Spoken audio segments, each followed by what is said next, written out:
High বন্ধুরা, নন্তুস কিচেনে তোমাদের স্বাগত। আজকে আমি একটা চিংড়ি মাছের প্রিপারেশন নিয়ে এসেছি তোমাদের সামনে, যেটা হচ্ছে গন্ধরাজ চিংড়ি। গন্ধরাজ চিংড়ি বানাতে প্রথমে কি করতে হবে দেখো, এখানে মাছ আমি চিংড়ি মাছ নিয়েছি, সেটাকে আমি একটু খুবই সামান্য তেলে একটু নাড়াচাড়া করে নিয়েছি। যেন অনেক কী হয়, চিংড়ি থেকে অনেকটা জল ছাড়ে, তো সেই জলটা কিন্তু আমার এখানে ব্যবহার করলে হবে না, একটু বেশ ড্রাই ব্যাপারটা আসবে। সেই জন্য আমি এটাকে একটু জাস্ট নাড়াচাড়া করে নিয়েছি খুব সামান্য তেলে। যেটা জল ছিল, জলটা বেরিয়ে গেছে, সেটা থেকেই আমি এটা এখানে ব্যবহার করেছি। দেখো প্রথমে তাহলে কি করব, এখানে আমার একটা বাটা মশলা আছে, যেটা হচ্ছে সাদা সর্ষে, কালো সর্ষে আর পোস্ত। কতটা কি মেজারমেন্টে দিয়েছি তোমরা শুনে নাও। 2 চামচ, বড় চামচে 2 চামচ হচ্ছে সাদা সর্ষে, তার থেকে 1 চামচ কালো সর্ষে। দুটোই কিন্তু সমান সমান দেবে না, কালো সর্ষের ঝাঁঝটা অনেকটা বেশি হয়।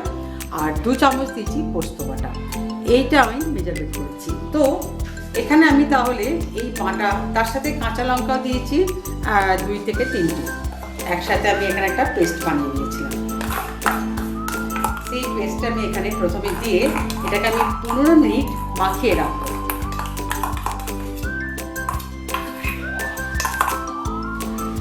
ঠিক আছে, আচ্ছা এখানে দেব স্বাদ মতো নুন। নুনটা তোমরা স্বাদ মতোই ব্যবহার করবে, চেখে দেখে নেবে নুনটা ঠিক আছে না বেশি হয়ে গেল। আর দেব অল্প সামান্য লঙ্কার গুঁড়ো। এবার যেটা দেব সেটা হচ্ছে, এখানে দেখো গন্ধরাজ লেবুর যে খোসাটা একটু গ্রেট করে নিচ্ছি, যেটা তোমাদের দেখাচ্ছি। এই যে দেখো গন্ধরাজ লেবু, এটাকে আমি কি করেছি, এটা আমি দিয়ে দিই আগে। এটাকে এই যে গ্রেটার দেখছো, এটা করে আমি একটু ঘষে নিয়ে দিয়েছি। খুব সামান্যই দেবে, কারণ এটা বেশি দেওয়া যাবে না, তাহলে একটু তেতকটে ব্যাপার এসে যাবে ব্যাপারটার মধ্যে। তো জাস্ট এটা ফ্লেভারটা আসার জন্য আমি এখানে গন্ধরাজ লেবুর খোসাটা একটু গ্রেট করে দিয়েছি।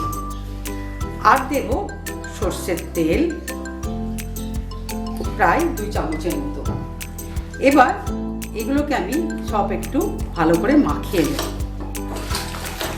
এটা দেখো, এটা আমি মাখিয়ে এটা আমি সরিয়ে দিচ্ছি। এবার আমি যেটার মধ্যে স্টিমে করব সেটা দেখো, এখানে আমি তেল, সর্ষের তেল এই কৌটোটার মধ্যে একটু দিয়ে দিয়েছি। তেলটাকে একটু ভালো করে স্প্রেড করে নেব, হাতে করেই নেবে বা ব্রাশে করে, যেটা তোমাদের ইচ্ছে। এখানে দেখো কতগুলো গন্ধরাজ লেবুর পাতা, লেবুর গাছের থেকে পাতা তুলে নিয়ে এসেছিলাম, সেই যে লেবুর পাতা আমি এখানে কয়েকটা বিছিয়ে দেব। দেখো এবার আমি এই চিংড়ি মাছটা এই পাতাটার উপরে দিয়ে দেব।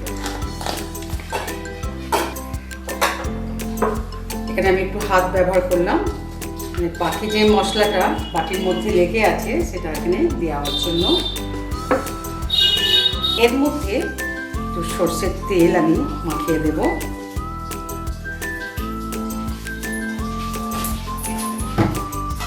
দিয়ে বাকি যে পাতাগুলো আছে না, সেগুলো আমি উপর থেকে ঢাকা দিয়ে দেব।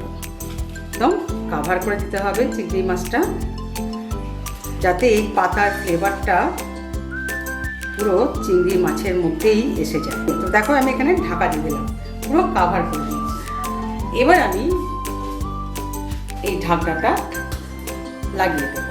এখানে দেখো আমি একটা কড়াই নিয়েছি, তাতে জল দিয়েছি, এখানে একটা স্ট্যান্ড বসিয়ে দিয়েছি।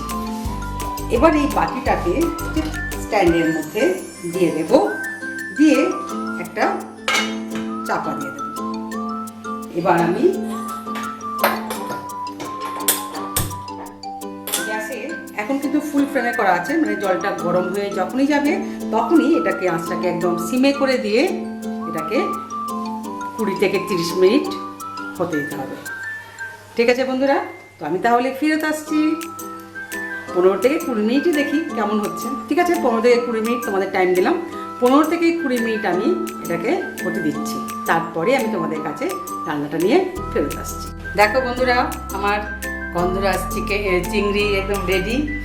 তোমরা তাহলে এটা অবশ্যই বানিয়ে ফেলবে এবং চটজলদি হয়ে যায়, মাত্র 15 থেকে 20 মিনিটের মধ্যেই। আর গরম গরম ভাতের সাথে এটাকে সার্ভ করবে। ঠিক আছে বন্ধুরা, তো আজকের মতো বিদায় নিচ্ছি। যারা এখনো পর্যন্ত আমার চ্যানেলটি সাবস্ক্রাইব করোনি আর যারা করেছো তাদেরকে থ্যাংক ইউ। না যারা করোনি তারা অবশ্যই করবে আমার চ্যানেলটি সাবস্ক্রাইব। তারা পাশে বেল আইকনটা আছে, অবশ্যই ক্লিক করতে ভুলবে না, তাহলে সুন্দর সুন্দর রেসিপি তোমাদের সামনে সবার আগে পৌঁছে যাবে। আজকের মতো তাহলে বিদায় নিচ্ছি। ফিরে আসবো আবার যে কোনো একটা রান্না নিয়ে। টাটা।